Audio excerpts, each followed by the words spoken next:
सुप्रभातम। स्वागत है आपका हमारे इस विशेष कार्यक्रम में, जिसमें हम आपके लिए लेकर आते हैं भारतीय ज्ञान परंपरा, जीवन के लिए उपयोगी योग, आपको बताएंगे स्वस्थ जीवन शैली का महत्व और सिखाएंगे बेहतर स्वास्थ्य पाने के प्रभावशाली उपाय। बात होगी संस्कृत के ज्ञान की और साथ ही होगी भारतीय संस्कृति की झलक। मैं हूं किरण भारद्वाज।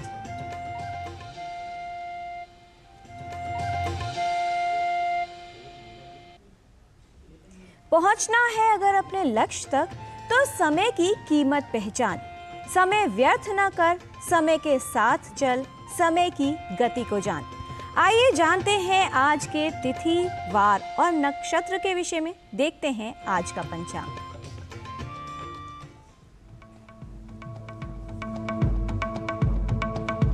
आज का पंचांग युगाब्द 5125, विक्रमी संवत 2080, शक संवत 1945, दक्षिणायन हेमंत ऋतु, मार्गशीर्ष मास, कृष्ण पक्ष, द्वितीया तिथि, बुधवार और मृगशिरा नक्षत्र। आज का दिन सभी के लिए मंगलमय हो।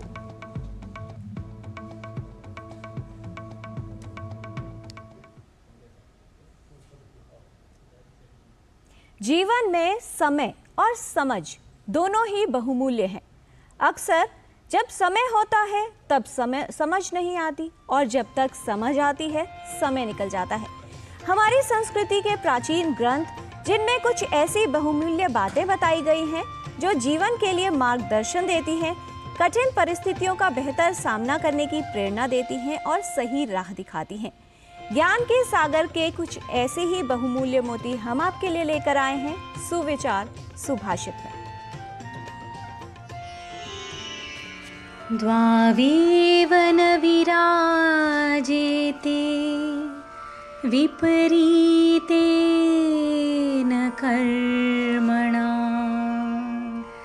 गृहस्थश्च निरारम्भः कार्यवांश्चैव भिक्षुकः।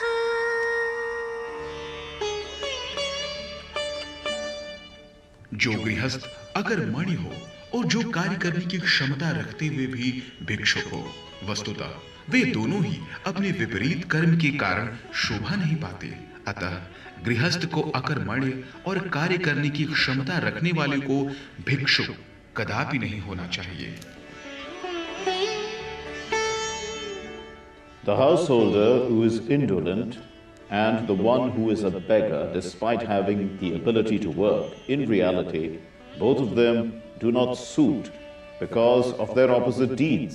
That's why a householder who is indolent and has the ability to work should never be a beggar. मानव मन और मस्तिष्क प्रकृति के बीच रहकर अपने उद्देश्यों की प्राप्ति करता है, जीवन में उन्नति प्राप्त करता है। प्रकृति के ऐसे ही कुंज से हमें प्रेरणा मिलती है, चाहे बात हो ज्ञान विज्ञान की, कला की। बहुत सी ऐसी प्रेरणात्मक बातें हमें प्रकृति के बीच रहकर प्राप्त होती हैं, जिनसे हम अपने जीवन में बेहतर कर पाते हैं। भारतीय परंपरा प्रभाग के इसी ज्ञान और प्रकृति के कुंज से कुछ विशेष लेकर आए हैं हमारे सहयोगी नारायण दत्त मिश्र। देखिए ये रिपोर्ट।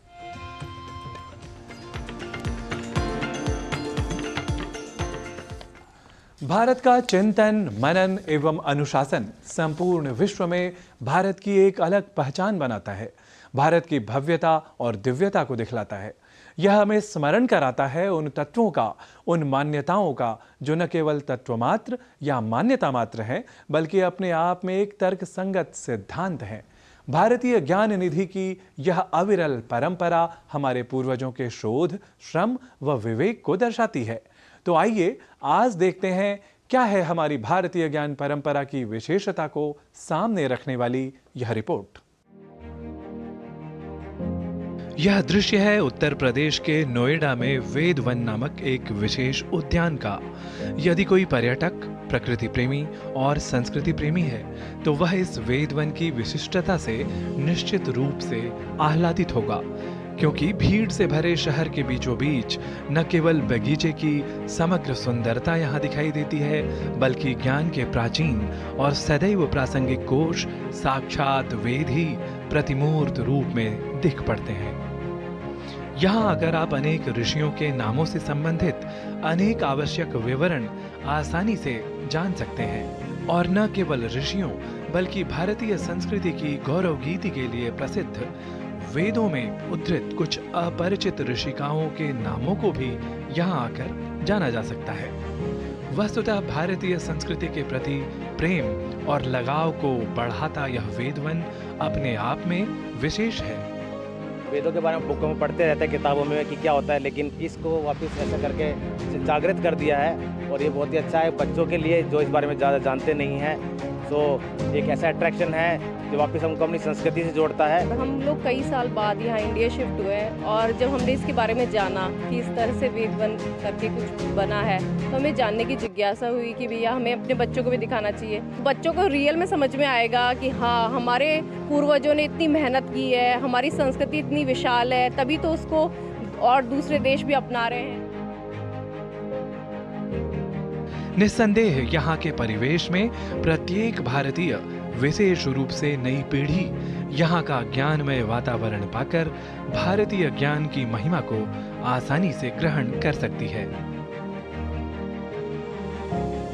ओम भूर्भुवस्सुवस्तु वरेण्यं भर्गोदेवस्य धीमहि धियो यो न प्रचोदयात्। ओम त्र्यंबकं यजामहे सुगंधिं पुष्टिवर्धनम् उर्वारुकं बन्धनात् मृत्युमुक्षीयमामृतात्। दरअसल संस्कारों से संपन्न और ज्ञान विज्ञान से परिपूर्ण भारतीय सनातन संस्कृति के गौरव वेदों का वैशिष्ट्य निरूपण यहाँ हर कदम पर तो होता ही है, साथ ही प्रतिदिन शाम को अत्याधुनिक प्रविधियों के साथ लेजर शो की तो छटा इस उद्यान में देखते ही बनती है। वेदों के इस वन में न केवल ज्ञान के प्रति प्रेम का कदम दर कदम दर्शन ही होता है, बल्कि प्रकृति के प्रति अनुराग की वृद्धि भी यहाँ आकर अनायास ही हो उठती है। विभिन्न जड़ी बूटियों और पौधों की मौजूदगी निस्संदेह लोगों में प्रकृति के प्रति सदैव कृतज्ञ रहने की भावना भी जागृत करती नजर आती है। निश्चित ही यह वेद वन वेदों की विशेषताओं महनीयताओं के वर्णन के अलावा अगस्त्य, अत्रि और विश्वामित्र जैसे ऋषियों तथा ऋषिकादियों के स्मारकों से सुसज्जित हो भारतीयता और सनातन संस्कृति के लिए एक आदर्श स्वरूप हो उठा है।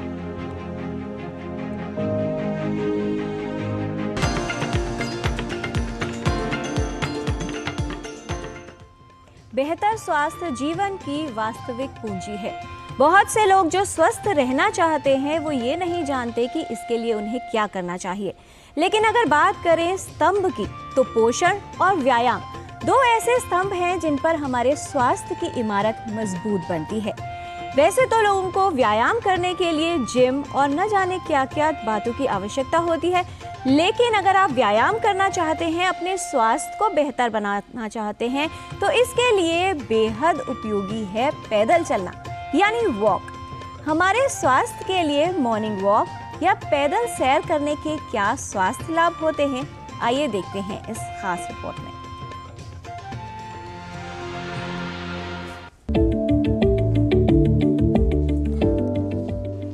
पैदल चलना या सैर करना स्वास्थ्य के लिए वरदान है। सैर करने से जीवन शैली से संबंधित कई बीमारियों से बचा जा सकता है। सिर्फ आधे घंटे या 35 मिनट पैदल चलने से आपको स्वास्थ्य लाभ प्राप्त हो सकते हैं। ऐसे में सुबह सैर पर जाना यानी मॉर्निंग वॉक करना काफी फायदेमंद साबित हो सकता है। वैसे तो पैदल सैर करने के लिए सुबह का समय सबसे अच्छा है, लेकिन यदि आप किसी वजह से सुबह सैर पर नहीं जा सकते तो दिन में किसी भी समय सैर कर सकते हैं। नियमित रूप से सैर करने या पैदल चलने से कई स्वास्थ्य लाभ प्राप्त होते हैं।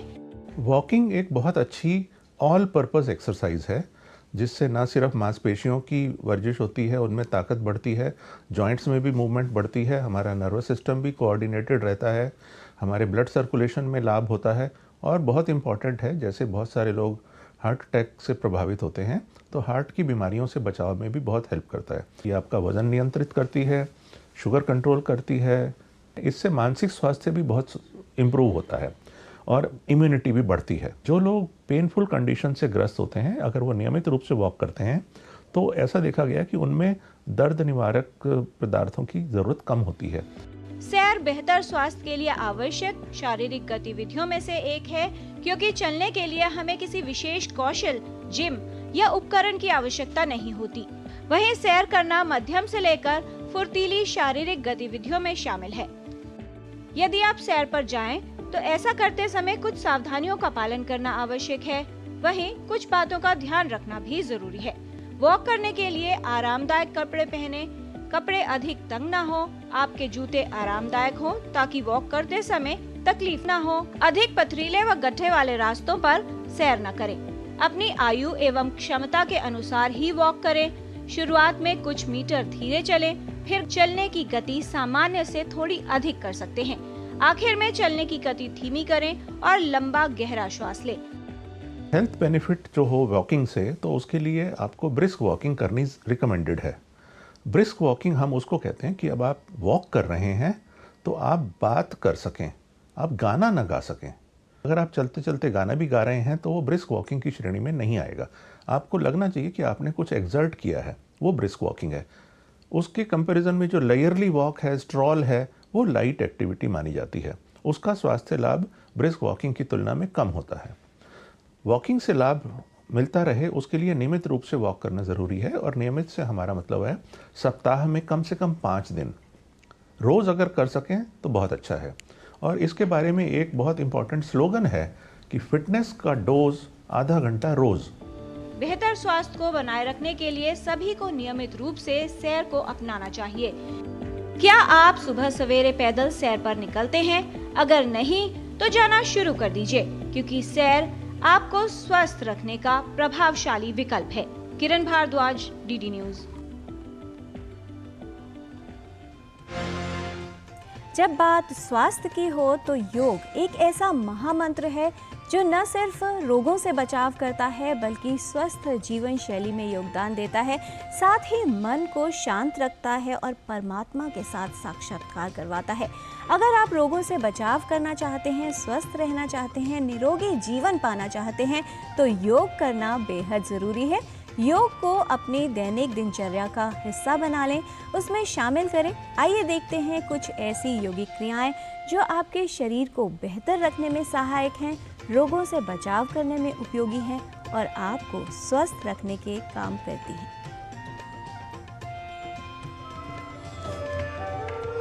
हम सब जानते हैं एक नई या इम्पोर्टेंट कार्य करने से पहले हमारे मन को एकाग्र करना बहुत जरूरी है, पर यह सरल नहीं है।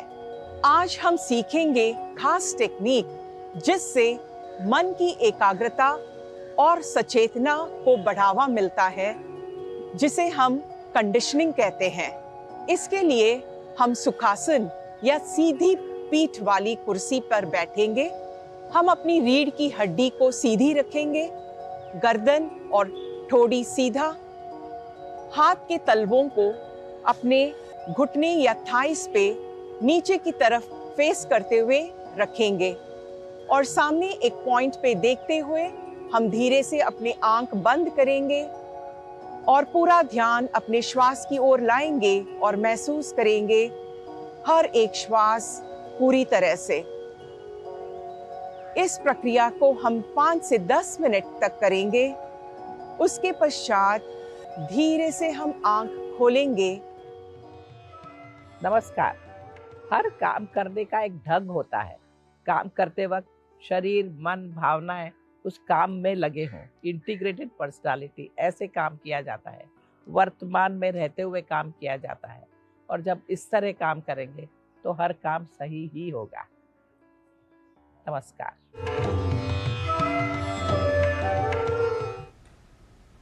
आगे आपको दिखाएंगे संस्कृत का ज्ञान और साथ ही एक ऐसी प्रेरणादायक उदाहरण से आपकी मुलाकात कराएंगे एक रिपोर्ट में, जिससे हम सभी को समाज में कुछ बेहतर करने के लिए प्रेरणा मिल सकती है। यहाँ पर रुकते हैं एक छोटे से ब्रेक के लिए। आप कहीं मत जाइएगा, देखते रहिए सुप्रभातम। सड़क दुर्घटना में प्राथमिक चिकित्सा का है विशेष महत्व। घायल व्यक्ति को सावधानी से निकालें, व्यक्ति की सांस व नब्ज जांच लें। चोट लगने पर तुरंत प्राथमिक उपचार आवश्यक है। खून बह रहा हो तो कपड़ा बांधकर रोकें। घायल व्यक्ति को खड़ा करने या चलाने की कोशिश बिल्कुल न करें। कैसे करें घायल व्यक्ति की सहायता? घायल व्यक्ति की गर्दन, पीठ व रीढ़ सीधी रखें। हड्डी टूटी हो तो लकड़ी का सहारा देकर उसे बांध दें। कुछ खास बातों का ध्यान रखें। यदि व्यक्ति बेहोश हो तो उसके मुंह में कुछ न डालें। बेहोश व्यक्ति को पानी पिलाने की कोशिश न करें। यदि कोई नुकीली वस्तु शरीर में घुस गई हो तो उसे निकालने की कोशिश न करें। घायल व्यक्ति की सहायता में हर क्षण है कीमती। जल्द से जल्द पुलिस या एम्बुलेंस को बुलाएं। घायल व्यक्ति को तुरंत सुरक्षित तरीके से अस्पताल ले जाएं। सुप्रीम कोर्ट के निर्देश अनुसार घायल की सहायता करने वाले व्यक्ति से कोई पूछताछ नहीं की जाती। सही समय पर प्राथमिक उपचार से बच सकती है घायल व्यक्ति की जान। घायल व्यक्ति की सहायता अवश्य करें।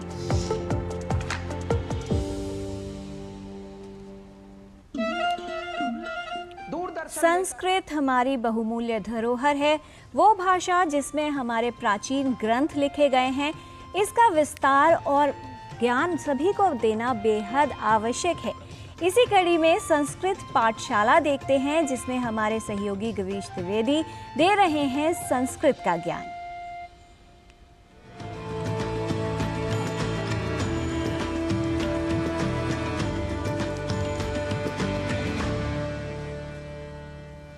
नमो नमः। संस्कृत की पाठशाला में आप सभी का फिर से एक बार स्वागत है। आज हम चर्चा करेंगे अपनी वर्णमाला की। वर्णमाला में भी विशेष रूप से वर्गों की, जो हैं क वर्ग, च वर्ग, ट वर्ग, त वर्ग और प वर्ग। इन्हें बेसिकली व्यंजन कहते हैं, जिन्हें हम अंग्रेजी में कॉन्सोनेंट्स कहते हैं। यह 25 हैं और इन्हें संस्कृत में विशेष रूप से स्पर्श व्यंजन कहते हैं। इनका विभाजन हमने 5 वर्गों में किया है। हर वर्ग में 5 अल्फ़ाबेट्स हैं, 5 लेटर्स हैं, 5 वर्ण हैं। क वर्ग में क, ख, ग, घ और ङ ये वर्ण हैं। हमने बचपन में बहुत सीखा है, क से कबूतर, ख से खरगोश।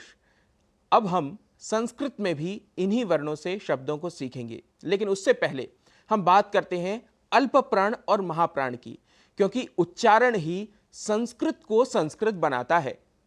हर भाषा की अपनी एक महत्ता होती है, लेकिन संस्कृत की महत्ता उच्चारण में है।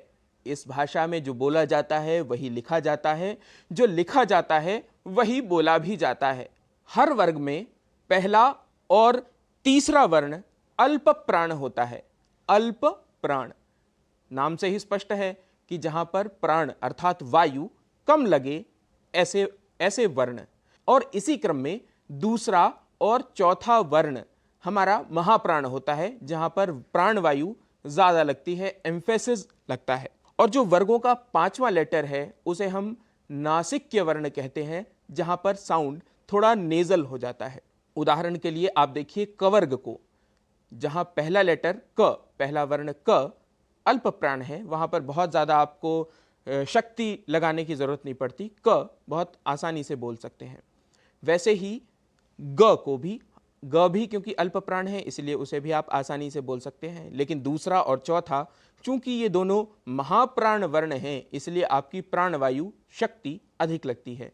ख और घ, अगर आप इन्हीं वर्णों को अल्प प्राण में बोलने की कोशिश करेंगे तो आपका वर्ण बदल जाएगा। अर्थात उच्चारण की बहुत महत्ता है, बहुत प्रमुखता से आपको वर्णमाला के उच्चारण का अभ्यास करना है। अब हम चलते हैं च वर्ग पर। यहाँ पर भी प्रथम और तृतीय वर्ण अर्थात च और ज अल्प प्राण है, वैसे ही छ और झ महाप्राण है। संस्कृत की वर्णमाला के अंतर्गत बने इन वर्गों का उच्चारण आपकी भाषा की शुद्धि, न केवल संस्कृत की अपितु हिंदी या अन्य भारतीय भाषाओं की शुद्धि में आपका सहयोगी होगा। इसलिए आप करिए तब तक संस्कृत की वर्णमाला का अभ्यास। आपसे फिर मिलेंगे इसी सत्र में फिर एक बार। तब तक के लिए नमस्कार।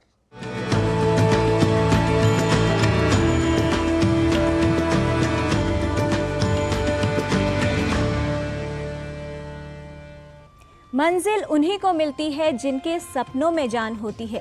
पर से कुछ नहीं होता, हौसलों से ही ऊंची उड़ान होती है। हम बात कर रहे हैं दिव्यांगजन की। दिव्यांग जिनके साथ दिव्य दृष्टि होती है, वो लोग जो अपने जीवन में कई जटिलताओं का सामना करते हैं, लेकिन फिर भी उसे अपने जीवन की बाधा नहीं बनने देते। अपनी जटिलताओं को पार कर बहुत अच्छे मुकाम पर पहुंचते हैं। गुजरात के गांधीनगर में एक ऐसा विशेष स्कूल है जो ऐसे बच्चों को शिक्षा दे रहा है, जो उनका खुद से परिचय करवा रही है, उनको जीवन में आत्मनिर्भर बनने की सीख दे रही है।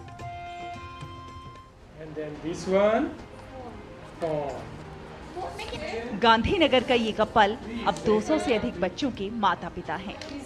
देवकी नहीं बल्कि यशोदा बनकर इन बच्चों के जीवन में रोशनी की किरण लाने वाली दीपाली उपाध्याय की सुबह और रात इन बच्चों से ही होती है।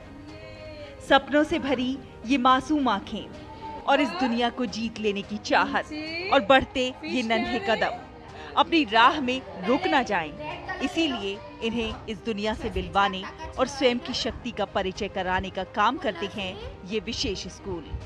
आज हमारे सेंटर में हर रोज 102 बच्चे हर रोज आ रहे हैं। वो अपनी ट्रेनिंग थेरेपी ले रहे हैं। 44 बच्चे ऐसे हैं जिसने हमको मेन स्ट्रीम में इंक्लूड किया है। इस खास स्कूल में ऑटिज्म, भाषा समझने की तकलीफ, कम सुनाई देना, हाइपर एक्टिव, मानसिक विकार और सीखने में तकलीफ जैसी कई दिक्कतों का सामना करते ये मनोदिव्यांग बालक रोजाना ही इस स्कूल में आकर खुश हो जाते हैं। ये वो बच्चे हैं जिनमें से कई ना तो बोल पाते हैं और ना ही समझ पाते हैं, जिन्हें इंटेलेक्चुअल डिसेबिलिटी है। ऐसे बच्चों को नगण्य कीमत पर यहाँ अलग अलग थेरेपी दी जाती है, जिससे रोजाना ट्रेंड होकर अब ये बच्चे खुद में बदलाव देखने लगे हैं। ऐसे बच्चों को जो मेन स्ट्रीमिंग में लोग दूर उसको रखते हैं कि वो एक समाज से दूर रखते हैं, ऐसे बच्चों को स्कूल में एजुकेशन नहीं देते, इंक्लूसिव एजुकेशन में एडमिशन नहीं देते। तो हमारा ये ड्रीम था कि 1 बाय 1 ऐसे बच्चों को हम आइडेंटिफाई करें और जो उनकी डिसेबिलिटी लोग समझते हैं, हम तो उसकी एबिलिटी समझते हैं, उसको हम आइडेंटिफाई करते, असेसमेंट करके और प्रॉपर उसको एजुकेशन, ट्रेनिंग और केयरिंग के साथ उनको हमने ये स्कूल पे, इसलिए ही हमारा स्कूल का नाम हमने विशेष रखा है कि उनको हम विशेष कर पाए। शुभ और विकी जैसे कई बच्चे रोजाना यहाँ आकर खुद से परिचित होते हैं। अपनी दिव्यांगता पर जीत हासिल कर वो हर काम को करने की कोशिश करते हैं जो सामान्य बच्चे करते हैं। अपने देश के लिए कुछ कर गुजरने का सपना देखती ये बच्ची समाज के लिए प्रेरणा स्वरूप है। डांस टीचर बनना है मुझे। मैं बच्चे को डांस सिखा सकूं, पढ़ा सकती हूँ। मैं पढ़ाई करूँ, मैं बच्चे को सिखाऊं, मेरे देश को भी। सेवा और शिक्षा जब एक साथ जुड़ जाती है तो बेशक ही समाज को आगे बढ़ाने और प्रेरणा से मजबूत करने का काम करती है। और इसी का बेहतर उदाहरण है ये विशेष स्कूल, जो इन मासूमों की उड़ान को पंख देने का काम कर रहा है। गुड न्यूज जज्बा इंडिया के लिए गुजरात से लक्ष्मण राजपूत के साथ सुमन बोराना की रिपोर्ट, डीडी न्यूज। ऐसे प्रयास हैं प्रेरणा हम सभी के लिए कि हमें भी अपना नज़रिया बदलने की आवश्यकता है, क्योंकि दिव्यांगजन भी अपनी बेहतर उत्पादकता साबित कर सकते हैं, मंजिल तक पहुंच सकते हैं और समाज में अपना योगदान दे सकते हैं। लेकिन उसके लिए उन्हें आवश्यकता है हमारे साथ और सहयोग की। कहा जाता है कि उम्र थका नहीं सकती, बाधाएं गिरा नहीं सकती। अगर संकल्प हो जीतने का तो फिर हार भी हरा नहीं सकती। तो संकल्प करिए, बहुत सारी ऐसी छोटी छोटी बातें हैं जो अक्सर हमें हराने की कोशिश करती हैं, लेकिन अगर अपना मन बना लिया जाए तो जीवन में कुछ भी पाना असंभव नहीं है। इसी प्रेरणादायक विचार के साथ आज के कार्यक्रम में फिलहाल इतना ही। फिर लौटेंगे कुछ और प्रेरक कहानियां लेकर, भारतीय संस्कृति की झलक लेकर और भारतीय ज्ञान परंपरा, योग और स्वास्थ्य के साथ। हमारी पूरी टीम को दीजिए अनुमति। नमस्कार।